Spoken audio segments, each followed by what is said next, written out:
perbedaan sikap pada penjajah, tanggapan atas tuduhan larangan memberontak. Admin 17 Juni 2023 in opini oleh Kiai Hamdan Suhaemi.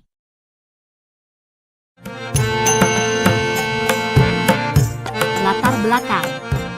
Ada oknum Habib dalam ceramahnya menyinggung soal sikap Hadratus Syekh KH Hasyim Asy'ari yang melarang rakyat pribumi untuk memberontak penjajah Belanda dan Jepang di masanya.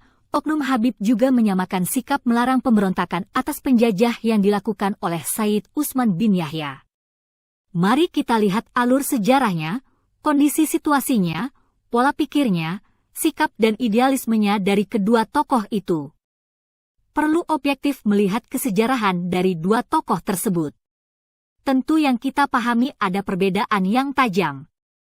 Dalam hal tempat kehidupannya, yang satu di Batavia, sebelum nama Jakarta, satunya lagi di Jombang, perbedaan pun ada pada peranan keduanya.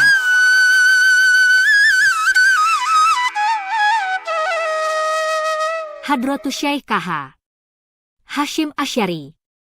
Hasyim Asy'ari lahir pada Selasa Kliwon, 24 Zulkaidah 1287 Hijriah, bertepatan dengan tanggal 14 Februari 1871 Masehi, di Pesantren Gedang, Tambakrejo, Kabupaten Jombang.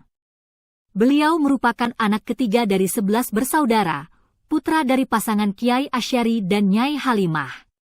Dari jalur sang ayah nasab Hadratus Syekh Hasyim Asy'ari bersambung kepada Maulana Ishaq hingga Imam Ja'far Shadiq bin Muhammad Al-Bagir.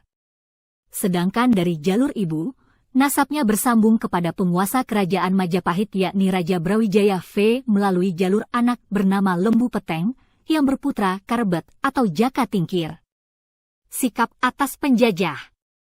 Hadratus Syekh KH Hasyim Asy'ari dikenal memiliki sikap yang tegas dan tanpa kompromi.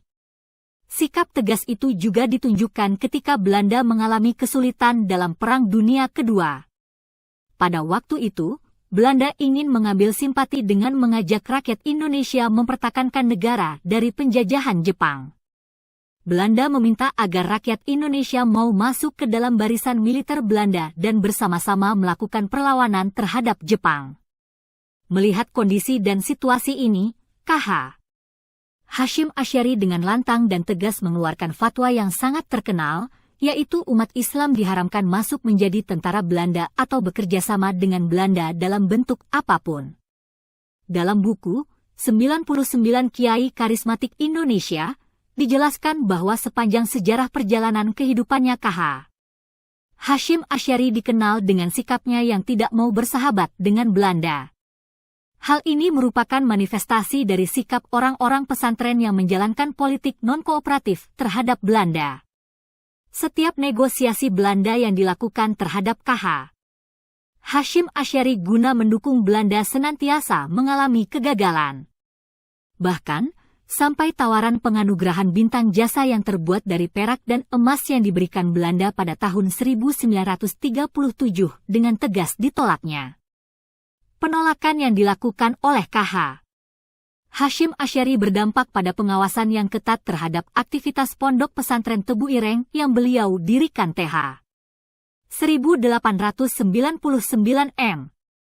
Bahkan di kemudian hari direncanakan pembunuhan oleh pihak kolonial Belanda terhadap KH Hasyim Asy'ari dan membakar habis pondok pesantren Tebu Ireng. Ketegasan sikap KH Hasyim Asy'ari ini tidak berasal dari ruang yang hampa. Ia menjelaskan kepada para santrinya terkait prinsip-prinsip perjuangan di dalam Islam setelah berjamaah sholat maghrib. Kita baca karya Syekh Muhammad Asad Syihab dalam judul Hadratus Syekh Muhammad Hasyim Asy'ari, Perintis Kemerdekaan Indonesia, yang diterjemahkan oleh KH A. Mustafa Bisri di TH 1998. Dalam buku tersebut Asad Syihab menjelaskan bahwa bukan hanya untuk tujuan memperkuat ilmu agama, tetapi pendirian wadah pesantren itu juga untuk melawan tindakan ketidakperikemanu penjajah Belanda dan juga Nippon, Jepang. Sejarah mencatat, hanya kalangan pesantren yang tidak mudah tunduk begitu saja di tangan penjajah. Dengan perlawanan kulturalnya, Hadratus Syekh KH Hashim dan pesantrennya tidak pernah luput dari spionase Belanda. Martin van Bruinessen dalam karyanya, NU, Tradisi, Relasi-relasi Kuasa, Pencarian Wacana Baru, menjelaskan bahwa pada 21 dan 22 Oktober 1945, wakil-wakil cabang NU di seluruh Jawa dan Madura berkumpul di Surabaya dan menyatakan perjuangan kemerdekaan sebagai jihad, perang suci, melawan penjajah. Beberapa tokoh yang dikumpulkan oleh Hadratus Syekh KH Hasyim Asy'ari di 2 hari itu adalah Kiai Wahab Hasbullah, Kiai Bisri Syamsuri, dan para kiai lainnya. Mereka berkumpul di kantor PBNU, Bubutan, Surabaya. Dalam pertemuan itu, lahirlah resolusi Jihad NU 22 Oktober. Dalam buku, Jihad Membela Nusantara, Nahdlatul Ulama Menghadapi Islam Radikal dan Neoliberalisme, 2007, telah diterangkan bahwa KH Hasyim Asy'ari menganggap keberadaan penjajah akan menyulitkan penegakan syariat Islam. Menurutnya, perjuangan mempertahankan kemerdekaan kedaulatan negara merupakan kewajiban agama. Maka dari itu, ia menggelorakan perjuangan melawan penjajah.